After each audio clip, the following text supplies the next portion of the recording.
సింజానమణి మంజీర మండిత శ్రీపదాంబుజ అనగా అర్థం ఏమిటి?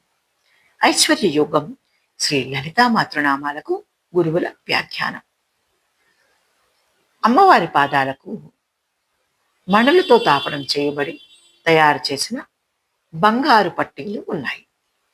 అవి మనోహర శబ్దం చేస్తున్నాయి.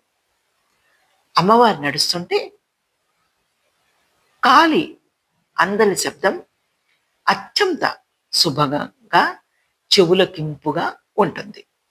ఇది సామాన్య నూపురధ్వని కాదు.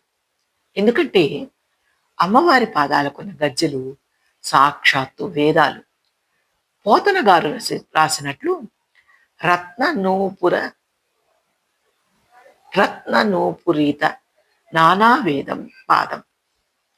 రత్న నూపూరిత నానా వేదం పాదం. రత్నాలు నూపురాలుగా తయారు చేయబడినవి. సాక్షాత్తుగా వేదాలు కావడం వల్ల ఆమె అందెల శబ్దం చతుర్వేద శబ్దం. బ్రహ్మ చాలా స్పష్టంగా వేదాలను రవ్వంత కూడా తేడా లేకుండా స్వరబద్ధంగా గానం చేస్తాడు. అటువంటి బ్రహ్మ ఒక్కసారి అమ్మవారి దర్శనానికి వెళ్ళాడు. ఆ సమయంలో ఆ తల్లి కాలి అందెల శబ్దం విన్నాడు. బ్రహ్మ సిగ్గుపడిపోయాడు. ఇంతకాలం నేనేదో గొప్పగా వేదాలు చదవగలను అనుకున్నారు. కానీ అమ్మవారి పాద నూపురత్వని నా వేద గానాన్ని జయించింది. వేదధ్వని ఎలా ఉంటుందో ఇప్పుడు నేర్చుకుంటాను అన్నాడు బ్రహ్మ అమ్మవారితో.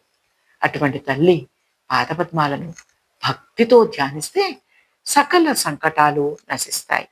నమ శివాయ జన్మ శివాయ బలం గురోర్ ప్రవర్ధతాం.